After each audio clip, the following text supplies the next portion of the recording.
Hello there, and welcome to Auto Arcadia. I am one of the hosts, Colin Wood, and with me, as always, is Thomas, the other host. Hi, Colin. You good? I'm good, man. I'm good. It's been busy, but 4-day weekend ahead of me, which is fucking beautiful. I It agree, is. that is pretty nice. How are you? Yeah, I'm alright as well. I'm totally alright. Just back in from work and such.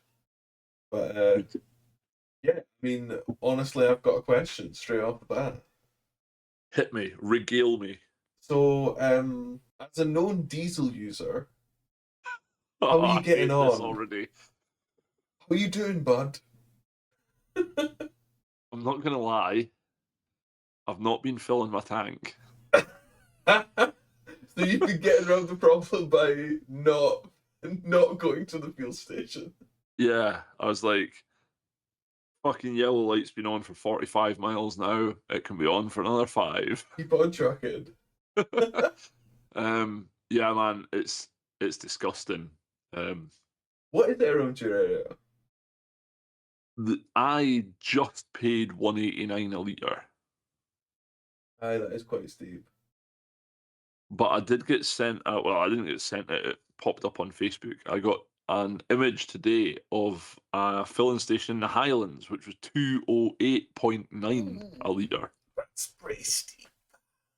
That's insane. What was the historic peak? Oh God, whenever the last kind of like oil price surge happened. Do you know? I remember paying about 190 a litre for super unleaded. I'm sure it's gone over two at some point in the past. It has. It definitely has. Because I was running an RX-8 at the time. Good move. Yeah, I Financially know. strong. It was a power move. One that I barely had the power to make the move happen with. Very little movement under your own power. Yes, very little at all. I took to parking on top of hills, put it that way. I'll just let the brakes off and get 500 yards for free. No. But Yeah, yeah, diesel's fairly steep over here. It's about 180. yeah, man. I honestly, I think I might have said this last episode as well. The economy of a diesel is bullshit. Like, if I had a big 3.5 litre V6 or something like that in the Merc, I could totally understand why I'm only getting 30 to the gallon. But I'm only getting 30 to 39 mile to the gallon out of the Merc currently, and Yeah, it's only it's a not two sitting point in like the 50s, is it? no, and it's only a 2.1 diesel, and it's not a heavy car. It's like 1,600 kilos, and I could get more or less the same mile to the gallon out of an E46 330 Ci. 330i, sorry, it was a saloon, not a coupe. And my Sora on a run would do high 20s, low 30s. And that was a 2.5 litre twin turbo automatic 1.7 ton Japanese coupe with 265 wheels on the front and 285 wheels on the back. Like, the rolling resistance on that was fucking incredible, and I could get better mile to the gallon than this fucking diesel can comparatively. Yeah, so not really enjoying all of the benefits of diesel. I can't find the benefits of having a diesel, is the honest answer to that one.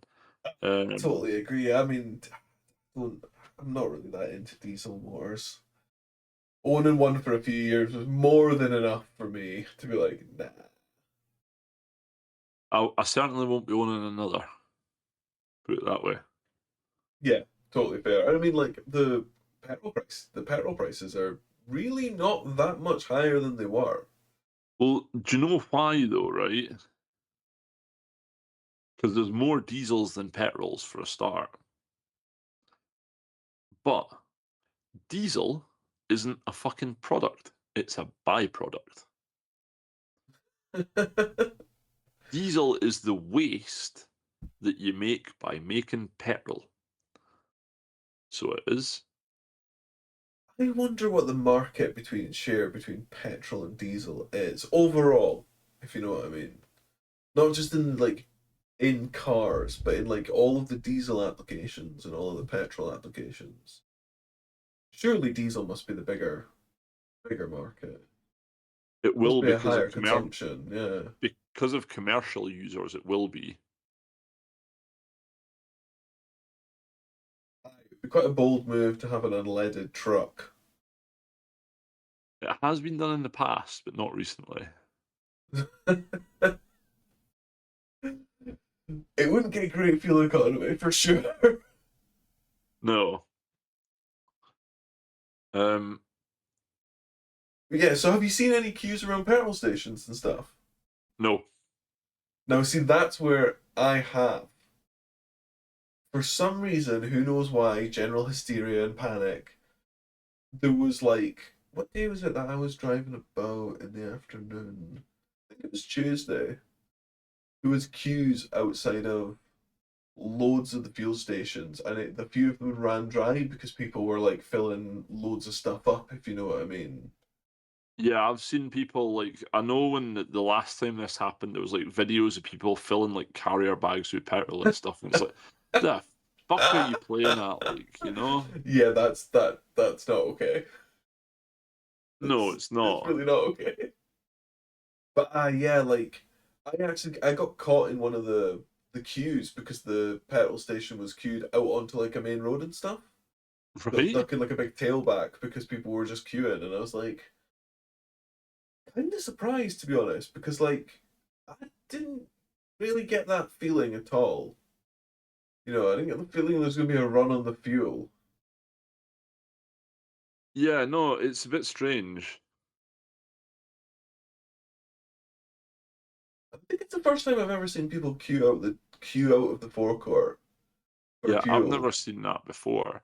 I've got some numbers for you. Oh yeah. So, inferred market split based on trends in the UK is 55 to 60% of total road fuel consumption is diesel. That's actually closer than I thought. Yeah. Yeah, that's closer than I thought. But Um, yeah, it would make sense. but what may surprise you is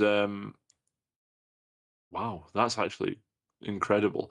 So, diesel consumption by cars has been falling since 2017, Yeah, okay, fair makes and sense. this tracks it based on new car registrations, right? So petrol cars were 70 to 75%, which actually makes sense because um, no, it doesn't. Because diesels were really popular because of the CO for fleet buyers. Mm-hmm. Um, but then for vans, around 95% of vans are diesel. That makes sense. It estimates under 5% of vans are petrol, which most of them are Japanese, Toyota being the big one. Um, and then nearly 100% for HGVs, which the nearly 100% is because apparently there is some petrols which will be essentially classic vehicles, but Oh, I because get it's you. vehicle registrations, it takes them into account. Mm-hmm. And also, you will have gas making a push here. So, like McDonald's run their trucks on spent vegetable oil from their Mm. fryers, and biomethane, liquid biomethane, and hydrogen are got to start pushing through in trucks as well. So that'll be why it's near 100% for diesel. Okay, these sound pretty sensible so far. Yeah, that's all I've got though. Fair. Totally fair. Um, yeah, I'm surprised that overall share of diesels isn't a bit bigger considering they dominate two segments that actually do put quite a lot of vehicles on the road, like HGVs and vans. Yeah. Interestingly, though, overall fuel usage is still 10% below what it was pre-COVID or pre-2020, Interesting. which is probably why I've not been seeing a run on them because we have a lower population density here. Yeah, totally. So, Aye. like, because you've got more people, you're seeing people queuing for it, but I'm not because we don't have as many people, which also means we don't have as much fuel. So, yeah, Potentially. aye. But Do maybe you, they just get fuel deliveries less frequently. that's true, yeah. Do you know what? Like, I was sitting in work the other day and reading like headlines about this and the looming energy crisis and stuff. And do you know what struck me as a really fucking smashing idea that I'm really pleased we did? What's that? Shutting Grangemouth. What Grangemouth was the. Is that the one The on the. Is that the one up north or is that the one on in Fife? No, it was Scotland's only fucking oil refinery. It was the last one remaining, and they shut it down like a couple months ago. Like it shut down, and they couldn't. So that fucking prick that owns Ineos Oh, bought it and then moved everything over to the Netherlands because there was a discount on the shipping rates. I think because it was going to the Netherlands. So when everybody was like, "We need to save Grangemouth," and the governments did fuck all about it, that was a good idea. They were really good there. That was a lot of forethought that they shown. But yeah, yeah. I mean, it feels like off the back of this, it's just people are going to make a big argument. And I think it's a compelling argument for just a fuck ton more renewables to de yes. to really fully electrify like kind of national infrastructure. Well, the big problem we're gonna have is like 90% of our base loading is fucking gas. Well, no, it's not Mm, actually. It's like 50 to 70% of our base loading comes from gas turbines because we looked this up previously, um, which that could hurt very shortly. Man, we cover some fucking ground on this podcast. So yeah, we we. do. But yeah. So I was just kind of interested to see if you'd experienced any like run on the pumps around your area. There was even an article in the local newspaper, but like it's a low bar, so. No, I've not experienced anything here. Like, I've not. Do you know it's weird because like everyone's like, oh, it's hard to get fuel, but see the last couple of times I've went into our local fuel station, pretty much all of the diesel pumps have had closed on them for at least a couple months. Like it predates the fucking short orange Oompa Loompas illegitimate war in Iran. Um, like probably back to December, November last year. Interesting. So like diesel's been spotty around about here anyway, I would say, but I don't know whether that's like it's just an individual garage because it's been most like it's not been in Dumfries, for example. It's been mostly in Lockerbie that I see it. I get you. Yeah, So maybe they it just might don't get just deliveries that frequently on the diesel, or they just no.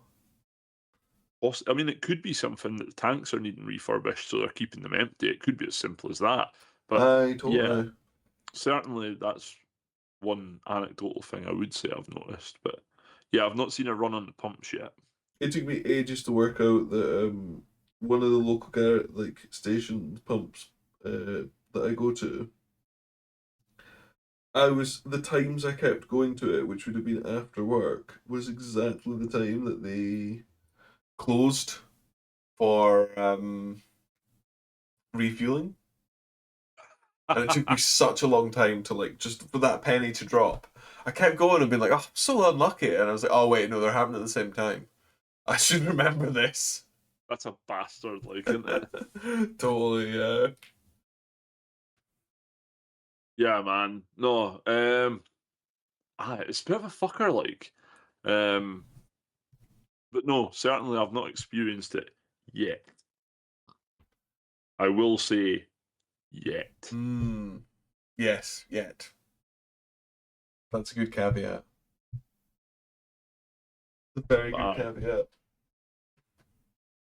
But yeah, that was my main pressing question for today. Uh, that's basically. fair. Fair, man. Fair, fair, fair.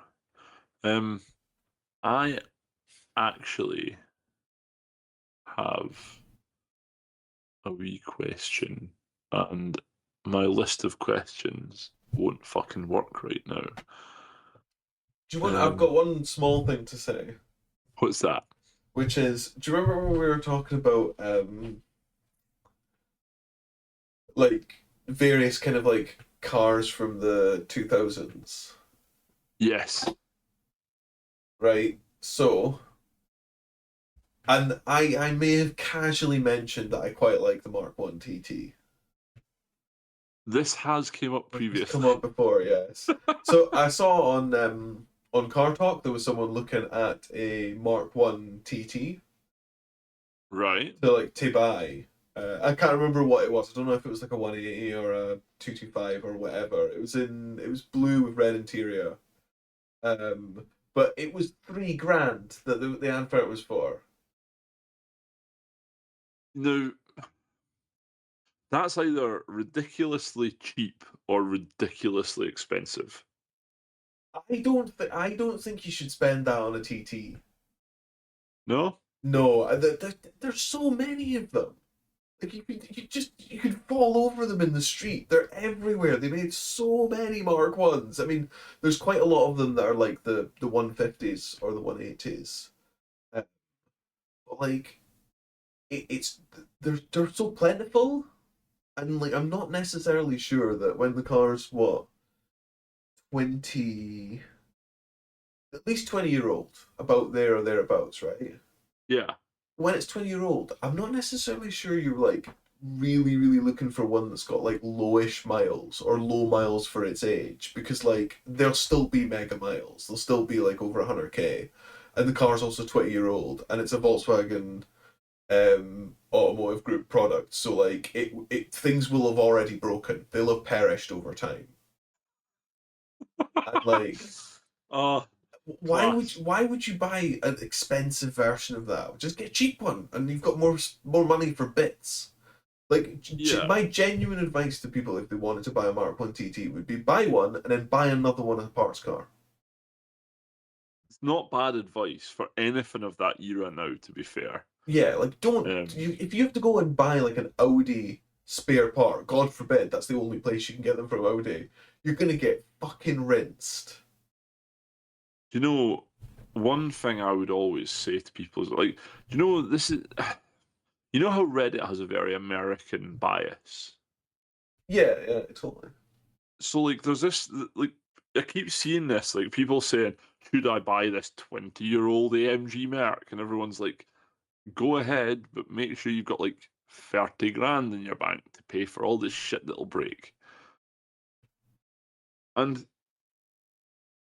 it seems a very American thing to say that. Like, only buy an old German sports car if you have the cost of the old German sports car spare to spend on fixing it.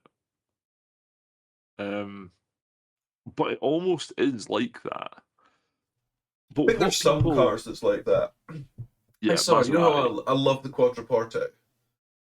I I, saw an I advert for just said one. Maserati I as you know, said Quattroporte. I totally know, man. You know exactly know the score. But I saw Quadriporte up for like it was like something like 4 grand, and I was like, ooh, I bet that's all kinds of expensive to keep going. And I was thinking, it's like, but honestly, is it worth 4 grand just to say that you've owned a Maserati, a V8 Maserati? Hmm.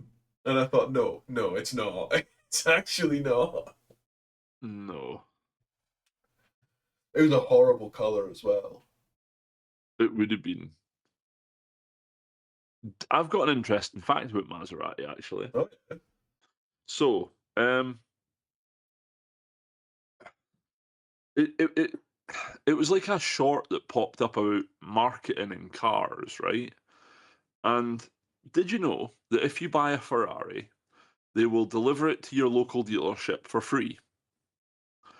Or you can pay 500 quid or whatever the going rate is, and then fly to Italy at your own expense to tour the factory in Maranello, Uh-huh. and then drive your car home from Maranello to wherever you're going.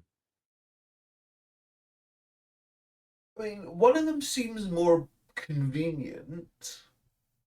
But do you realise what Ferrari have done? What, they've just added miles to a car they've sold? No, they haven't. They've saved on shipping it to your dealership that's closest to you. They've taken 500 quid off of you for you to go and wander around their factory, and they're not You're even right. paying for you to Definitely go saves there. them money, doesn't it? It saves them money and it makes them 500 quid a pop of sheer profit. Doesn't cost them a fucking penny. That's the only thing that keeps Ferrari afloat. It's like 300 quid on the balance sheet every year, and we're just making money. It's because of those gullible fuckers that come around our factory. Oh, it's class. The other thing, right, and this is the Maserati fact. So Maserati and Rolls Royce both improved. Well, they improved the value of their cars by perception, right? So instead of putting their cars in a car show where it's like a Rolls Royce and some of the Maseratis are horrendously expensive by just car standards, you know? Mm-hmm. So instead of doing like that, they show them at yacht and like private aircraft shows. Mm. Because suddenly, when you're looking at like a fucking £6 million yacht and like Gulfstream jets and shit all day, Yeah, a £250,000 car becomes an impulse buy. yeah, it's a bit more of a bargain. There's more value there. Yeah, and like that is just fucking incredible, like guerrilla marketing. You know? It is interesting though, because I would also argue that Maserati have definitely changed their the perception of their brand's value in other ways. Go on. Namely, their engineering and their development, which has led to a really unreliable and expensive to maintain product that people kind of are aware of. Yeah, You know, like I think Maseratis on the used market command less of a price, that Quattroporte, for example, because yeah. people know that they will break and cost a fortune to repair when they do break. And they're Do you also know? not a Ferrari, which is admittedly not that important to me. Like I totally have a Maserati, but Ferrari has that bigger name. Yeah, like Ferrari's the one that's like, oof, that's a connoisseur's car. That's the reputation they kind of have. You Like know? red fast car. Yeah. Although personally, I would have it in yellow. Yeah, I agree. I think yellow is a better color, but like Ferrari is there is that red. Yeah. Uh, for me, Daytona yellow over Maranello red. Agree, definitely Yeah. agree. Um, Interestingly, on what you said about the Maserati and their engineering perception, do you know who has really managed to do quite a surprising, like, Kaiser Soze on their engineering and like their perceived reliability? Oh, Alfa Romeo. you think they've come back a little bit? Well, do you know if you know how they do like the car reliability Oh index? yeah, absolutely. Like the what's the 4x4? The Stelvio and Mm-hmm. the Giulia. Both of them are pretty high. I mean, they're not going to knock Lexus and Toyota off the fucking top spot by any means, Totally, yeah. but they're above BMW and Mercedes and Audi. Yeah, yeah. Who owns Alpha? Yeah, I believe. Is it still Fiat? Yeah, I'll just double check that. Yeah, no, that's a good point actually. Yeah, the alphas of a certain generation definitely deserve their reputation for being no that reliable. Yeah, like I wouldn't own a Brera, for example. Brera doesn't excite me in any way at all. No, I, right? Everybody's like, um, Alfa Romeo, like, it's a Top Gear thing, yeah. Like everyone's like, oh, Alfa Romeo, ultimate drivers cars. They're a bit shit, but everyone loves them, and I can't really like say that's false. But I never really got it myself until I seen the Giulia, and I was like, I would have one of those in a fucking heartbeat. Yeah, I think Alpha make really like a lot of cars that I really like, but the Brera's not one of them. No, like the Alpha 75, the rear-wheel drive one. Mm-hmm. That's boxy. That's boxy goodness. The Giulia is gorgeous. I think the only thing I would like about the Giulia more is if they made a shoot and brake version of it, which I think would just be fucking outright sexual. Um, and the other one is the one that I can never remember the name of, but it's the 4C. It's half of the 8C. Yes, I'm a big fan of the 4C. The 4C is gorgeous. Um, but I believe the 4C to be quite a risky used buy. You think so? Yeah, and They're fucking not for expensive, man. They've held their nah. value. Well, do you know, right? The reason I think it's a risky buy, right, is because you can pick one up for about 50k, or you could the last time I checked. Now, 50k is quite an attainable number to Do you know what? I totally agree. 50k is not an insane supercar number, right? like if For a somebody was car that's a four-cylinder, kind of Elise style, like impractical lightweight sports car, it's like the same as a new Alpine A110. but you think of what your ownership profile is going to be for that, right? So it's going to be somebody our age who's came into a bit of money and or has been saving up and he's like it's came out when he was like 18, 19, and he had one on his fucking phone background and shit because we don't really do posters anymore. And like he's like, oh, I really want one of them. I'm gonna have one of them. And he's saved up and he's bought his house and everything. He's got a missus, he's got a couple of kids, and he's been saving, and he's got maybe 20k as a deposit. And realistically, 30 grand isn't a lot to finance when you're going into it with a 20k deposit, right? And the thing I think makes that a risky purchase is if you damage the body because they're all carbon Hmm. fiber monocoques. And I don't know if, like, I think once you damage the monocoque, you pretty much have to replace the whole thing.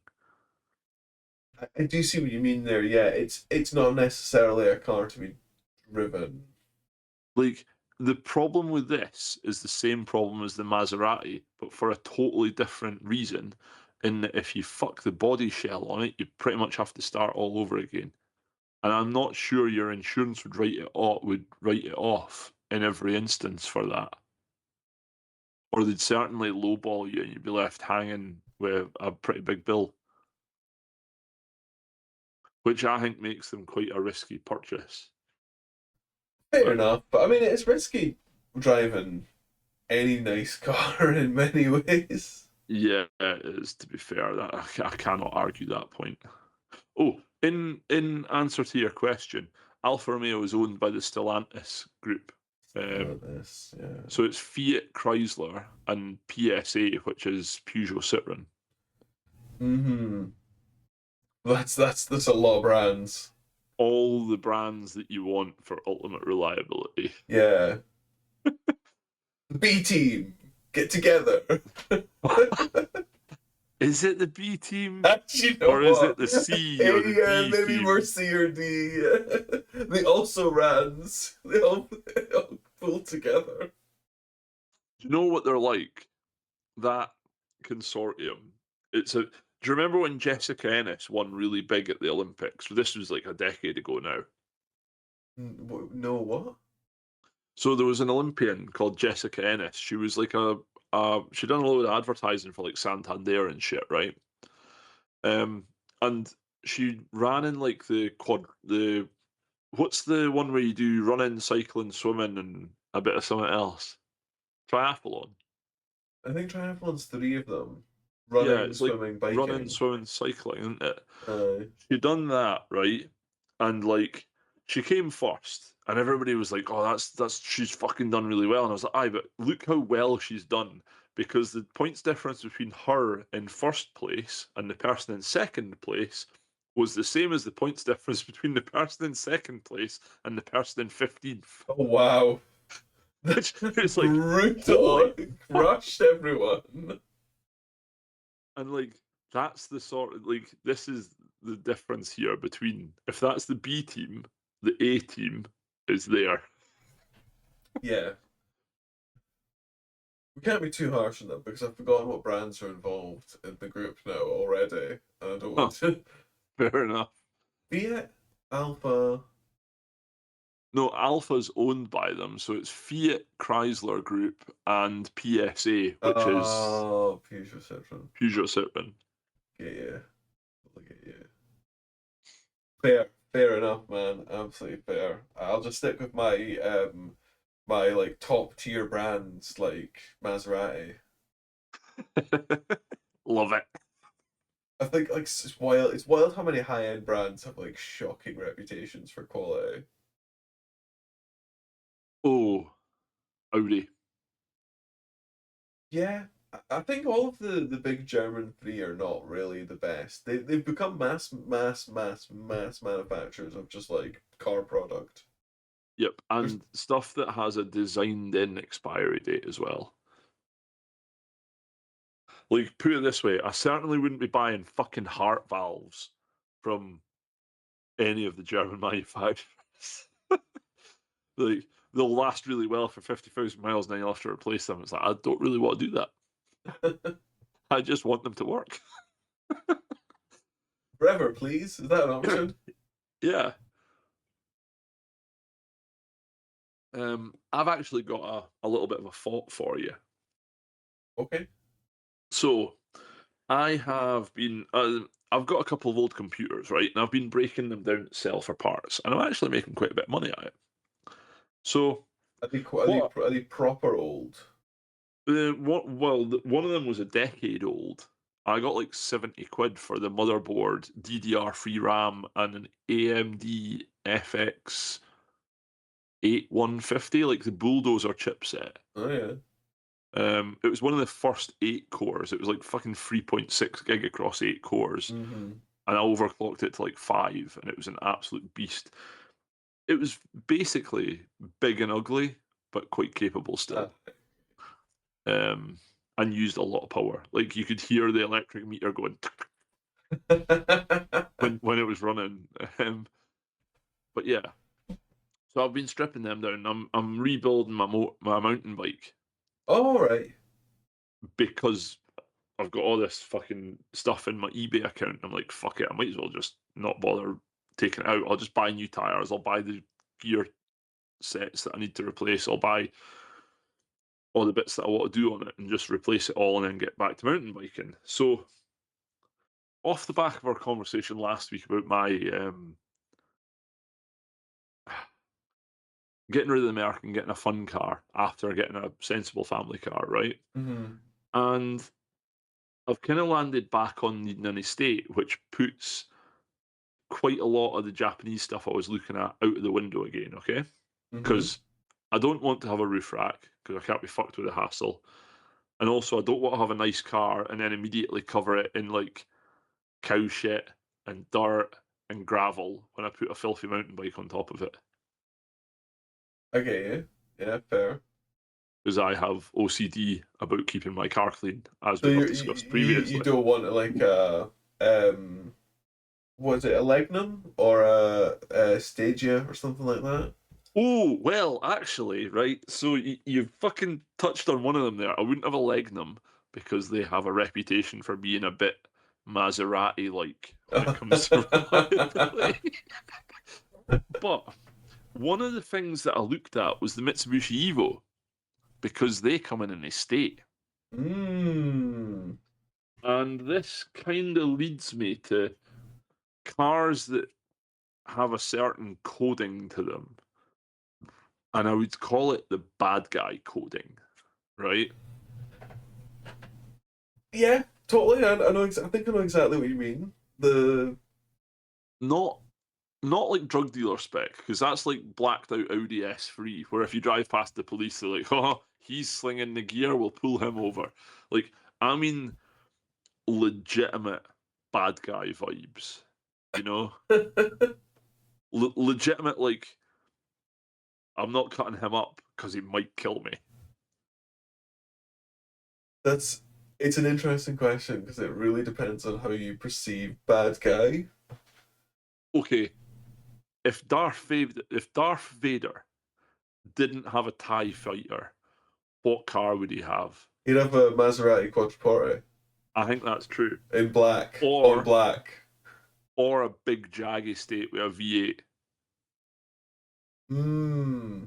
Because a big Jag, very much a bad guy Like car. the old XJ, what XJR? Oh, yes, that's exactly what I'm thinking. Yeah, the one the big supercharged V8, but it was still very much just an XJ. Yeah, even to a lesser extent, the XFR.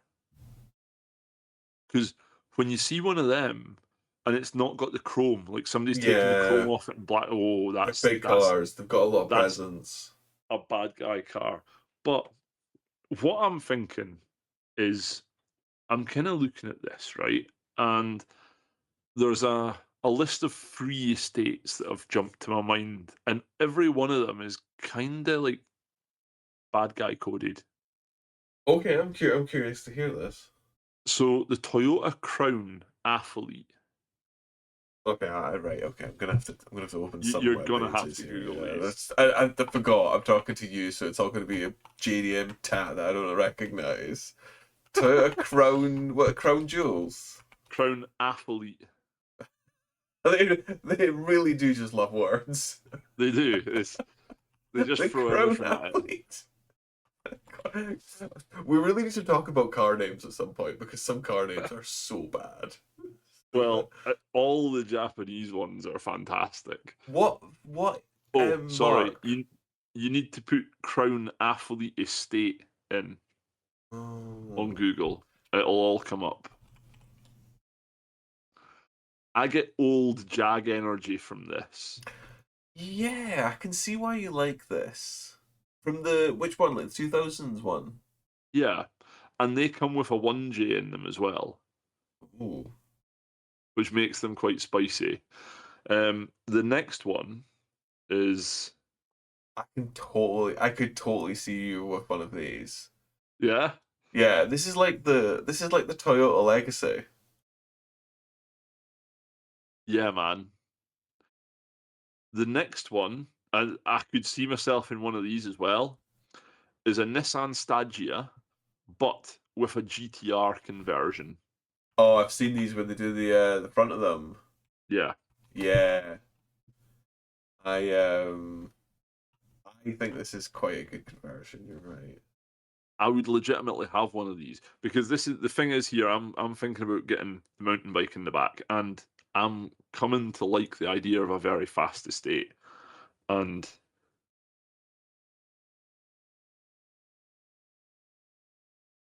the next one is the Evo estate. Did they have an Evo estate that I think of? And when you Oh, see it, I totally, yeah. that's bad guy car, like, isn't it? Just like, oh, oh, What that's. what Evo estate would you want, or was it only available in the nine? I'm I'm not sure. I think that 9 was the one that kind of was the big one for the estate, but I'm pretty sure I've seen Evo 7 estates as well. But they were JDM only. Like, you couldn't buy them in the UK. You had Mm-hmm. to import them. I could definitely see you in a Japanese estate, like a rapid estate. It would combine your love of fast Japanese stuff with somewhere you can put a mountain bike. Yeah, and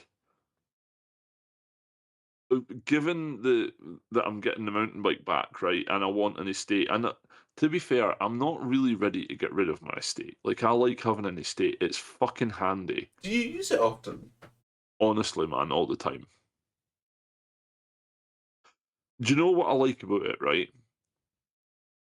See if we put the seats down in the back, we can throw an air mattress in the back of it, go to a gig in Glasgow, and not worry about having to get a hotel. Like, just fucking sleep in the multi-story. Like, fuck it. They're not going to give you a ticket when you're in your car because it's not technically fucking parked. Technically, you're waiting. You know, Yeah. like we can go and do the North Coast 500 and not worry about having to get a hotel in the height of summer. We can just sleep in the back of the fucking car. If I need to go do a tip run, admittedly, it's not as handy as a van, so I have to do 2 or 3 runs, but I can just fucking fill the car up to the maximum. You Mm-hmm. know, like it's so flexible. Um, like one of the first jobs I done when I got the Merc was I brought like 60 paving slabs from work that were getting thrown out, and I was like, I'll take them. So I just drove the car around the back of the to the back of the workshop and loaded 60 slabs into the back of it and drove home. I was like, not only has it saved me on like renting a van, it's also saved me on having to buy fucking slabs because it gives me the flexibility to be able to take advantage of stuff when that pops up. Aye. Okay, I totally get that. Yeah. So like, yeah, I'm not really ready to not have an estate. I think what I would like is to have a fast daily estate and then get like a GT86 or like an Elise as a toy. And also, an estate will be practical for family to a degree. Yes. Also, that is the secondary reason why I want an estate because I have a family now. Well, I've always had a family, but I have a large family now. Yeah, So totally. No, yeah, I could 100% see you in like an Evo estate. those three very bad man coded, and the only other one that pings to my mind is Porsche Panamera estate, which have very good bad guy vibes. In black. Yes, Kind of always ends up being black as the color. yeah. Although a bright blue um, Evo estate would look fucking evil, but that Evos just look evil. And the same with the GTR Stagia. Any color would look mean as fuck. Yeah. Yeah, but that's that aggressive GTR front end, isn't it? Precisely, that's what does it there. But yeah, so like Panamera is obviously head and shoulders above the rest of them in cost. That's the problem. I think the Stagia would probably be the most practical and the meanest looking. The Toyota would be the most reliable, and the Evo would just be fucking incredible. Um, but yeah, so I'm kind of modifying what I'm looking for a little bit. But this, like, that's what I find for me is the very bad guy coded cars. But like what you said before, Jag Estates and Maserati Quattroporte. Do you think there's a formula I for a don't bad think guy car? it has to be an estate necessarily, but I think size and imposing presence can really help. Like, Yeah, you're not really gonna look at, I don't know, a VW Up or a Skoda Citigo and be like, bad guy. precisely, right? Even if it is like So, fully blacked out, you're not like the bad guy in that car. yeah, well, this is what I was thinking, right? I don't think, for example, a hatchback can be a bad guy car. I just don't think it's possible. Yeah, I'm not. Yeah, maybe actually, maybe. Like I I think, can't think of any. Like I can think of hatchbacks driven by bad guys, but I can't think of a bad guy hatchback. Yeah, like there's nothing that when you see it you're like, oof, that cunt might be a bit mental. Like Looks it just mean. no, it just doesn't happen. Like I don't see it, you know? Oh, Tom,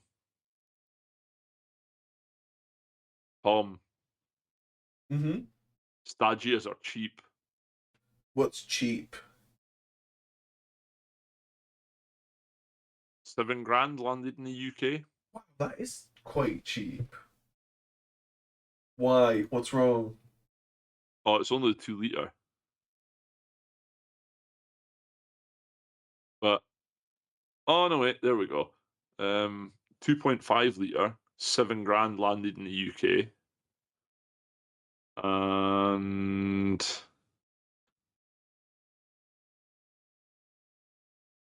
yeah, these are not getting expensive.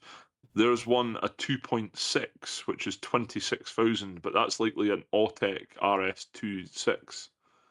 Um, yeah, Stagias are not expensive at all. Interesting. Like these, holy what? How? Well, based on this, it might be a fucking Stagia I end up with. You made that decision pretty quick. Well, I mean, the heart wants what the heart wants, but the heart sometimes has to listen to the wallet, Tom. Yeah, this is true. This is very true. Um, I'm going to send you that actually, just so you can see it. Sorry, I'm taking us away from our conversation on bad guy cars. Um, Yeah, I mean, I wouldn't feel too bad about it because I'm 100% looking up the prices of Caymans in the background. No real reason, you know. who doesn't love a Cayman though? God, you can spend some money on a Cayman. So I've just sent you an advert. It's a manual Stagia with a 2.5 turbo, and it is fucking cavernous in the back. And the estimated total price is 5,000 quid. Wait, what? Yeah. Right, click on chat. I'm a wee bit amazed by that. Does It is a wee bit rough though, but here's one with 10,000 less kilometers, and it's actually a lot tidier. God, you even get pictures of the underside of it? Yeah, Are you saying the one you sent me is a bit rough? yeah. Are you joking me? Are you That's rough. joking me? That is dog rough for a car from Japan. That car that has existed for 26 years, 25 and a bit years, mint, mate, mint. If you saw a 26-year-old car like that in the UK, fuck, Oh, hey, I'm not arguing with you. it looks like it's I'm been not. cleaned. I'm not arguing with you. But that is dog rough from Japan. So it is. That is absolutely wild. Do you know what? I don't hate the way they look at all, even in their like stock form. They do really, really remind me of a Subaru Legacy. They do. Do you know the biggest problem is RB engines are not that reliable. Do you realize do you read the advert? But it's solid diff bucket seat. That's what it's. They're the two selling points. Yeah, some of them are a bit. No Yeah, accident history though. no, that's a very good. That's very good. Um,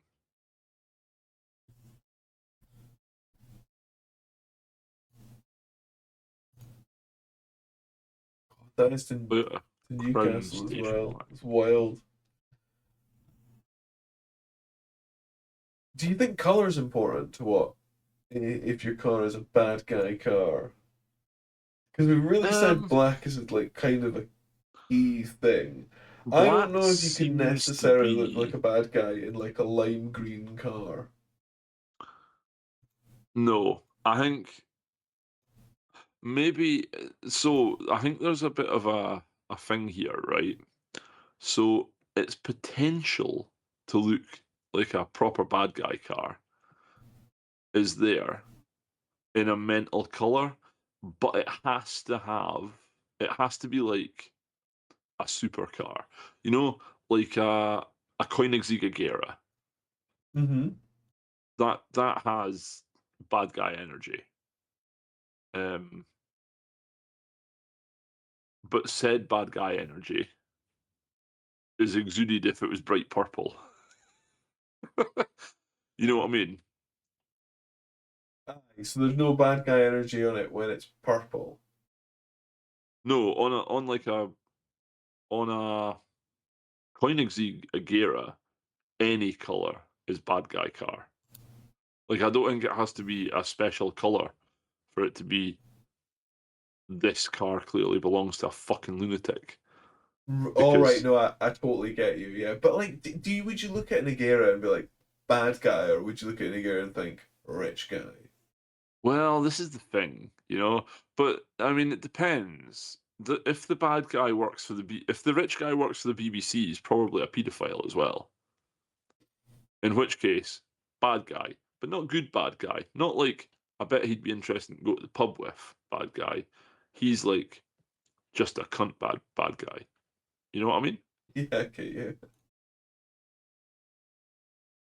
Ordinarily, I wouldn't have felt the need to clear that one up, but the example I gave kind of had to be cleared up there. I feel like quietness and like but power and refinement also make for a bit of a bad guy car. But then again, actually, you could think of like there's a lot of American muscle that kind of come across as bad guy car. Dodge Challenger. I think the Charger's got more bad guy energy. It's Ah, longer. yeah, okay, I'll give you that. I'll give you that. Yeah, fair enough. Like the 69 Charger is very much it's almost like a shark. Yeah, that's very true. Um, have a look in the. Oh, fuck. That didn't send you the one I wanted to send you. That one right there. So I've just sent. I'm about to send you another link. Lincoln coming. Tell me what you think. Oh my god, it's quite a lot of Why these. the fuck has it sent you that again? Right, hold on. I'm about to lose my shit here. Listen, But yeah, you've just fucking. sent me the same link over and over again. Ah, see what I've done. So the first time I went to cut it, I did copy and I copied the link I'd sent you previously into the address bar And I just copied it again. and then just copied it and copied it and copied it and kept sending you it. Nice. That is dirt cheap, by the way. Right, let's have a look. 2 litre turbo manual Spec B Legacy with 80,000 kilometres on the ticket. Landed in God, Newcastle for 7 grand so nostalgic for these. and it is clean. It's really clean. Manual as well. It's even got good tyres on it. Yeah, I noticed that too. New good tires. Even though those like I actually really like that, man. I think that's pretty cool. Do you know why Japanese cars are in such good condition most of the time? Is it because they don't salt their roads? That, and also because the Japanese equivalent of the MOT is insanely strict. What's it rigorous AF? Yeah, it's the Shekin, it's called, and it's a total bastard of a test to pass, apparently. Yeah, fair. I mean, it's not. Oh, I suppose like I was gonna say it's not poor maintenance that kills a lot of cars in the UK. It's like it's rust, but actually it's not. It's poor maintenance Yeah, and the quality of the roads, which is not that strong. no, it's not. The quality of the roads is definitely an issue. Yeah, there's some particularly large potholes on my run to work that are getting harder and harder to get around. especially when it's busy because the road's not particularly wide. Yeah. No, like I've got a real issue with that. Like people know the bumps are there, and like you'll be trying to like work your way around them, and like people see you on their side of the road, and they're like, "I'm going to speed up to fuck you over here," and it's like, really? Come on, man! Like, what the fuck is your problem? Being stuck in traffic. I'd much rather drive so much longer out of my way to avoid being stuck stationary for too long. Yes. It makes me really, it's just get really frustrated and bored of it. Do you know off the back of the bad guy cars? I do have another one. Which do you think there's any red flags when it comes to cars? What cars that are themselves red flags about the person? Yeah, or things done to cars that are red flags. And the reason I bring this up off the back of the bad guy cars Oh, you're is talking about like like, excessive window tint, are you? yeah, like do you know how there's like the thing that's common now is like you'll see them all the side windows and the back window are blacked out, and then the front windscreen will be like bright blue or bright orange. Oh, with a chameleon kind of Yeah, effect like on it, yeah. that's like somebody trying to be badass, and it just comes across as being a straight up dickhead. Let's design most cursed car. The most cursed car. Most cursed, the worst modifications you can do to a car, in your opinion. We'll start with something appropriate. We'll start with a. Let's start with a 118i. Oh, M Sport badges. Everywhere. Yeah, everywhere. Like Like everywhere. on the wing mirrors, on the doors, everything. Under the door handles? Yeah, Yep, definitely. What about the little blue and the little red bits of or the plastic that fit on the. tricolore grill. Yeah, yeah. Yeah, Both sides. both sides. Double. That's Oh, double the speed and performance you're adding. that's like an extra million brake horsepower Several million. And obviously it needs a splitter. Carbon fiber effect splitter. with standard ride height so that it's not low enough to do anything, and also doesn't extend under the car at all. It's just there for looks. See, I was thinking of like this car needs to be too low and also not sit right and sit maybe just a tiny little bit too low in the back. Class. Like it's always got people in it. So like dragging it. Do you know what complements that perfectly? Is a window sticker that says "No fat chicks, car will scrape." That feels really of its time, that sticker. Do But you we know? all we need heavy tint. We need one of the F1 brake lights. Yep, Very important. absolutely, absolutely. Um, one. Do you know one thing? Like red flag modifications, right?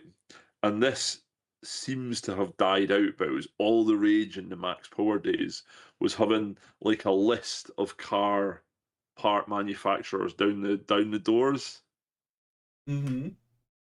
So you'd have like G Ready, HKS, Trust, Veilside, Absolutely.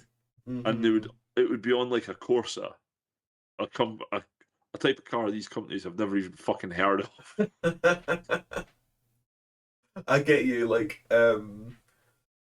unearned unearned branding. That's it. That is it exactly. See, but that's Um, kind of died out. Like graphics and like sticking those kind of things on your cars kind of died out a little bit. Like window stickers are relatively popular still, I suppose, but you don't see that many people going for the whole like graphics down the yeah, side. outside of very specific, like drifters are quite big with that, but Aye. typically people who drift on a track, not like the street drifters. Yeah. Um, yeah. Oh, 21-inch wheels on a Ford Escort van. That is a red flag. What do you think of the worst offenders for alloys, like aftermarket wheels? What are the worst? Yeah, what do you look at? And you're like, I fucking hate those. So back in the day, it used to be cheap wheels because they were like horrifically cheap. But now, like, you've got like Bola.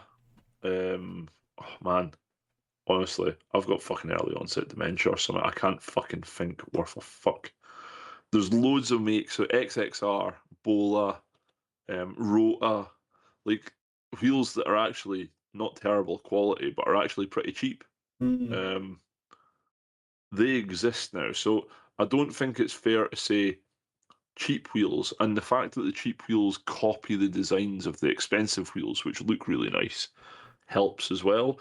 But like back in Aye. the day, like Wolf Race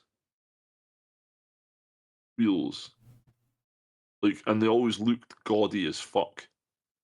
Wolf race. Hold on, I have a little look. That does seem to ring a slight bell for me. One thing that I think is a red flag, and this might catch me some heat online because there is a bit of a cult following for them, is Ronald teddy bears. I'm not really a big fan of the wolf race aesthetic. Well, Google Ronald teddy bear, and I guarantee you'll be even less of a fan of this. Oh no! Yeah, I know it's tragic, isn't it? Oh, why is it on a website called Carnosaur? No, that's not okay. Do you know a They are certain tragic. What could you put them on? Volkswagen Audi Group products? All right, come on. Those guys seem to love a Ronald wheel, um, for whatever reason I don't fucking know. Oh But no, I see it on yeah, a Volkswagen Harlequin. Oh, oh yeah, that's like quintessential they shit taste. suck. Oh, they suck so much. You know, I had like an actually mental red flag, and it's fucking totally left my mind, and I can't think of what it was. Have you got any more? Oh man, there's so fucking many car red flags out there. So many. Like, I feel when you see anything that's debadged, that's a red flag. I don't know about that. I agree. I like it. Some cars they look way nicer, they look way cleaner, but the debadging of it, bit of a red flag, especially when it's combined with some aftermarkets. It's been lowered. Like, it's Yeah. way louder. It's like it's had something's been removed, some silencer's been removed, and it's got like a cheap induction kit on it, so it's going the whole way down the street. And also, it's been driven pretty much constantly, so that it's just going on boost and then over and over again. I used to drive my pretzel like that. Yeah, man. Yeah, 100%. Like sometimes I drive my car like that, but like I'm not saying it's. I'm saying it's a red flag. Fair enough. Oh, that's it. You know, when you were talking about stickers being pretty popular, Mm-hmm. I don't know if this, well, it's definitely a red flag, but I don't know if it's a red flag in the way we were talking about. I used to work with a guy who always complained that he was skint, and he turned around to me one day and goes, I've just put 120 quid's worth of stickers on the back of my car. I think we've found out why Bold, you're a skint. bold choice of fun of use. I was A like, bold "How-" thing to do with your money. Yeah, he's like, I was like, how have you spent 120 quid on stickers? He's like, oh, well, I got this custom made one that's like it looks like a squashed badger. I was like, right. And then he goes, and round the top of it, it's got flat out. And then round the bottom, it's got like a badger on a bypass. Oh my god. Okay. And I was like, and how much did that cost? He's like, that was like 40 quid. And then I got like all these all these sets. So like I can't see out the back door, of my, back window of my car because it's all stickers. I'm like, right? He goes, but aye, that was 120 quid. We've got to do the same next month for my other car. I was like, I think we've got to the bottom of why you don't have any fucking money, you clown. There is such a thing as too many stickers. There is. When it gets to the point where you can't see out the back of your fucking window, it's too many stickers. Can we talk about some other red flag sticker ways? Because there is quite a few. Obviously Go on. powered by fairy dust, immediate red flag. Yep. As are the eyelashes on a car. No, hold on. See if the eyelashes are on an MX-5 that has googly eyes on its headlights. I'm allowing that Okay. because that is adorable. That's not a red flag. But do continue. Sorry. I'm thinking more, like a set of eyelashes on a 500 with a Oh God. suspiciously large number of dents down the side. Right, okay. Give this car a wide berth. Yeah. This, this driver's not always 100% there. Whoever put stickers are bad. Oh, the things that are like apologizing for having a black box. Oh yeah. No. Fuck that. Yeah, you can honestly get some really cringe stickers for your car. I was really, I always used to have hoonigan stickers on my car, but like not like it would be like I would delete. So like when I had imports all the time, I would delete the back wiper, for example, right, and then just above the black button in the glass to delete or the wiper bit arm that comes through Mm-hmm. the glass, I'd have just a little hoonigan sticker above it, and then in the side mirrors, I would have objects in the mirror are, and instead of closer than they appear, it would say losing. And that was it. All my cars had that. It was just a little fucking thing I used to do. Like it was never like in your face and like, oh fuck. And it cost like £6 for all these stickers in one go off of eBay. What do you think is the worst modification you've ever done to a car? Be it distasteful or just like a shit idea. The worst modification I've ever done to a car, when I straight piped my RX-8 because I'm still paying Oh the my price god. for that. Why did I even In ask that question? Of course that would be the answer. my hearing damage has never recovered. That car was honestly ridiculous. You could hear you coming from so far away. Yeah, I thought it sounded fantastic at the time. To be fair, when it was at full chat, oh, what a noise! You might as well have been sitting in Monaco listening to the fucking Formula One going past. But on the downside, you're still technically hearing that noise from all the Yeah. hearing damage. Do you know there's a funny story about this, bud? Right. So I was sitting in the living room the other day, and I say the other day, this is probably fucking what 4 or 5 months ago. I was Hmm. like, "Fucking hell, Bex, can you hear that?" She's like, "Hear what? What the fuck are you on about?" I was like, "That fucking ringing." She goes, "Colin, I think you've got tinnitus." Yeah, man. Oh, I think you might. Yeah, I definitely do. The doctor confirmed it. But apparently it's not full blown tinnitus, it's pre tinnitus, so it comes and goes. Like it's not constant. Oh, I didn't know you could get pre-tinnitus. Yeah, it's like the precursor to having it full blown. He's like, yeah, just make sure you wear fucking earplugs when you go to gigs and shit now, which I'm like, I'm not fucking doing that. But I do wear earplugs when I'm on the bike and like when I'm doing loud shit at work and drilling and stuff. But yeah. Yeah. Not when you care about what you're listening to, but all the other N- times. Yeah. But no, I little funny story about permanent hearing damage there. Yeah, totally.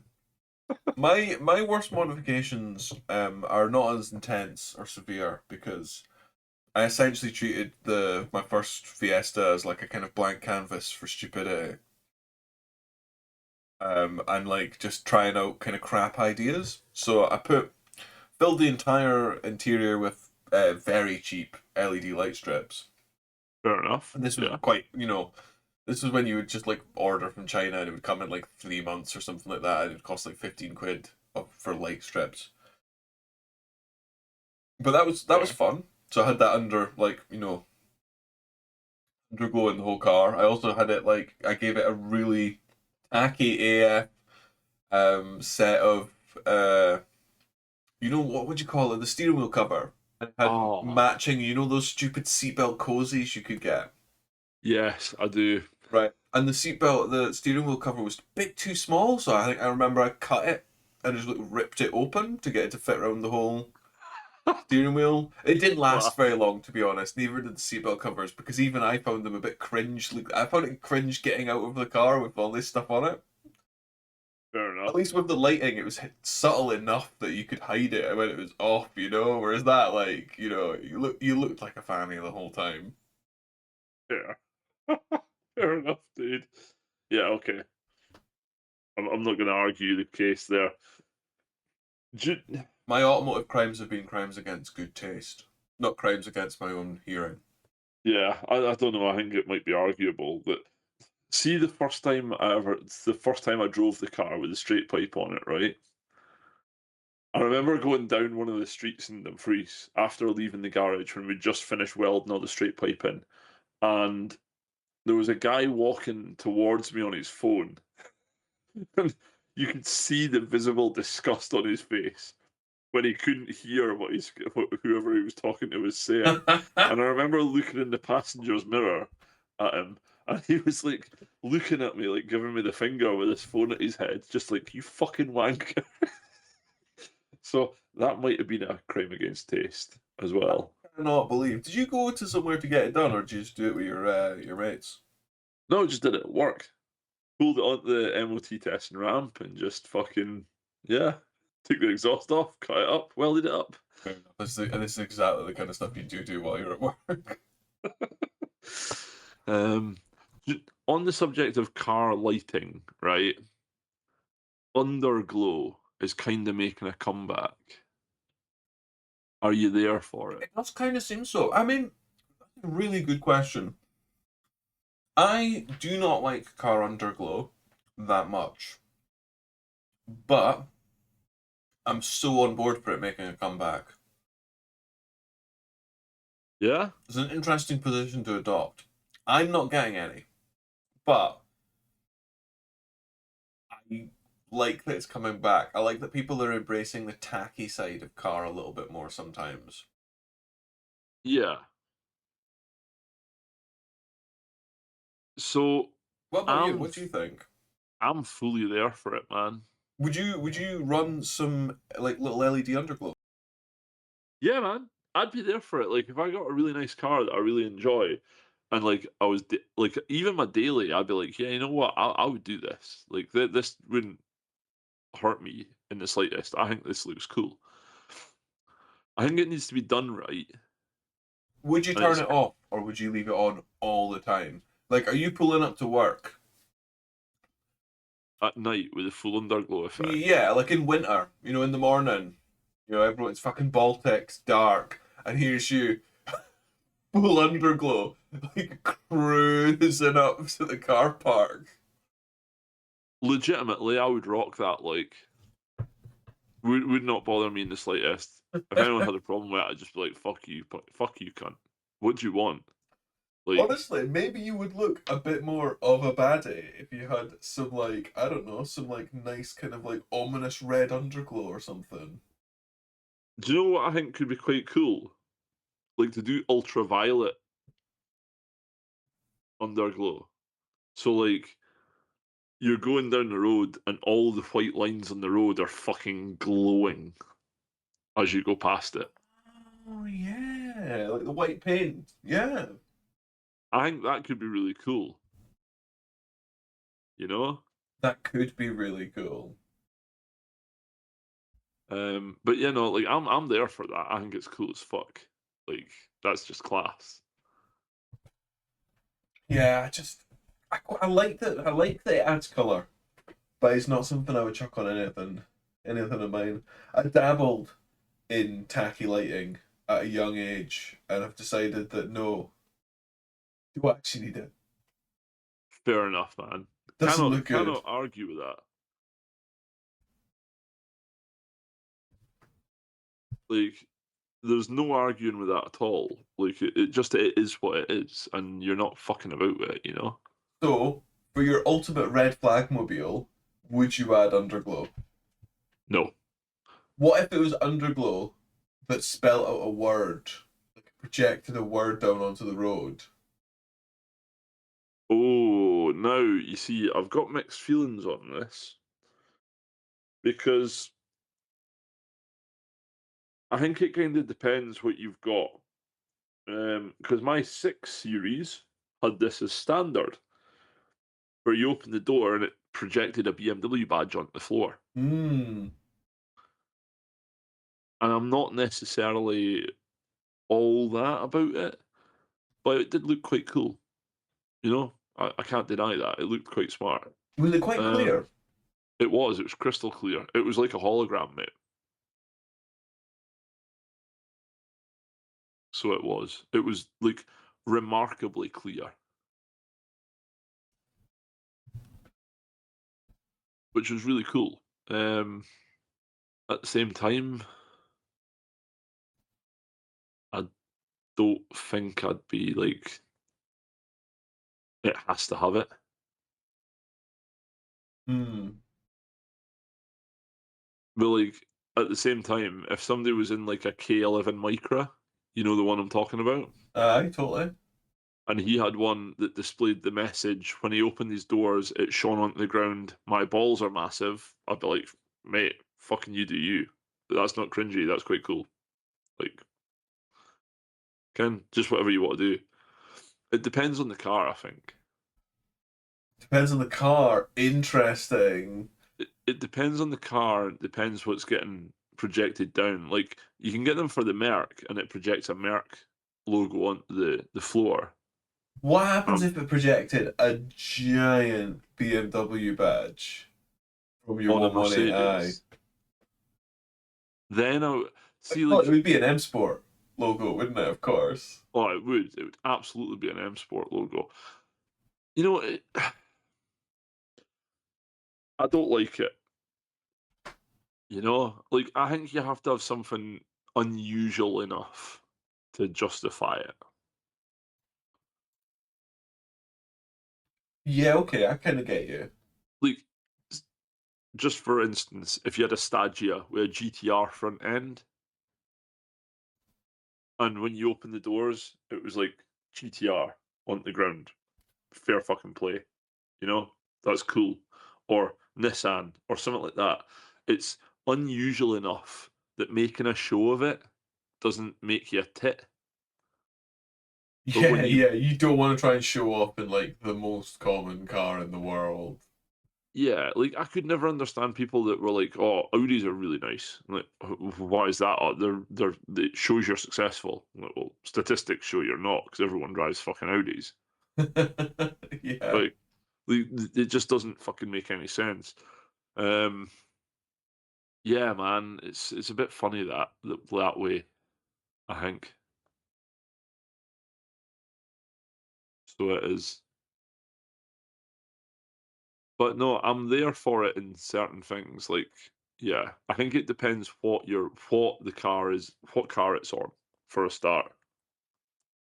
It's that's the kind of thing about a lot of like car modification and personalization. It's honestly a lot of it does come down to what you do it to. Yeah, like there's certain niche cars where it's just fucking badass, like K11 Micras, for example. Yes, there for that. You know. Um, Mm-hmm. but then there's other stuff, and it's like, don't know if I'm there for that. You know, like, oh, I don't know what the 118D with like Maxton splitters all around it and massive wheels with tiny brakes and M Sport badges everywhere. I think that's a bit shit. Too many sports badges. It's been such a classic cringe for so long. Like just the sports and turbo badges just everywhere. Precisely. Yeah, I think that's too much. Way too much. Also, dude, I've just sent you a link for your enjoyment later. Ooh, what is it? It's the Mighty Car Mods Nissan Stagia Unicorn build. Oh, what did So they do to that? they take a Nissan Stagia Mm-hmm. and they put a VH41 V8 in it, and Oh, okay. they put a GTR front end on it, Obs, yeah. and they respray it in like a dark metallic grey. It looks incredible. Um, I've watched the whole season through the whole series through. The link I've sent you is to the series for it. Okay. Hold on. It is what 16 episodes long. Most of them are 10 or 15 minutes long. So like a couple of nights would take you through it. But it's a really fucking cool build. So it is. Man, I'll give it a So look. Yeah. they take the straight six out, they throw it away, they put this fucking big 4.1 liter gear V8 in it with a manual gearbox. I can't remember if they keep it four wheel drive or if they make it. I think it's rear. No, it's manual and all wheel drive.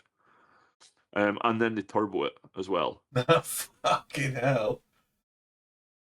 So it's pretty fucking cool. Making good power. Yeah, really good power. But yeah. So no, enjoy that when you get a chance. Totally. Do you know what I find quite interesting? This is total off ramp. What's that? 996s. Ooh, Getting go on. cheaper. They're Lots getting and lots of cars on reduction on Auto Trader. really. Cars that have been sitting since like last year and stuff. You know, I saw £4 come off the price of one of them that I was looking through. By the time the advert went up and to what it is now, just as a little fun factoid there, there's still a bit of depreciation to go on those. In fact, actually, you can get a 996 for the same price as a Cayman. You would get the 996 then. Yeah, you absolutely would. You wouldn't buy a Cayman over a 996. Maybe you'd buy a Cayman 3.2 or 3.6 over a base Carrera 996. But if the choice was like a 996 You'd be looking Carrera at a S, 3.4 Carrera, like a Carrera 2 or something like that. yeah.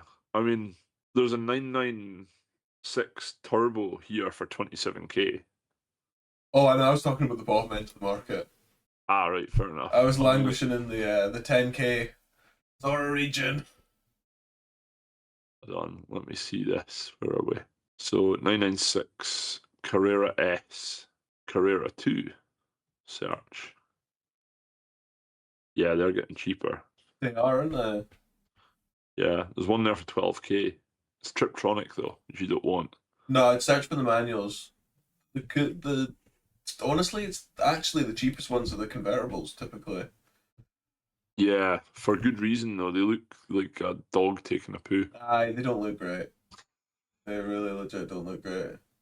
Oh, nice! This guy took their car to a local scratch and wash to take a photo to sell it. Wow. It's a good idea. Do you know what I would have if I was having a Porsche though? A 997 GT2. I know that we're totally not on the cheap end of the market here, No, but they're we've suddenly just. jumped about a bit. But I mean, for what they are, 150k for a legitimate 650 horsepower wheel drive Porsche 911 with two turbos strapped to it is incredible. 150,000. It's steep, that, isn't it? Yeah, but when you see it, man, it's Alcantara everywhere. Gorgeous bucket seats. It's just something else. You gonna send me a link? Ah, yes, I will. Back to advert. Like, this is an absolute thing of beauty. We'll probably have to knock the recording off as well because I think we're going to descend into just looking at cars for sale. Yeah, totally. Okay, right. Let's wrap this up. Let's get back Yeah. on track. Yeah. So So, yeah, well, yeah. Sorry. no, on you go, dude. So yeah. So what did we talk about this evening? We Fuel prices. fuel prices that are high, but not as high as they've been. Yeah, but they're getting there. They are getting there. Aye. Bad guy cars.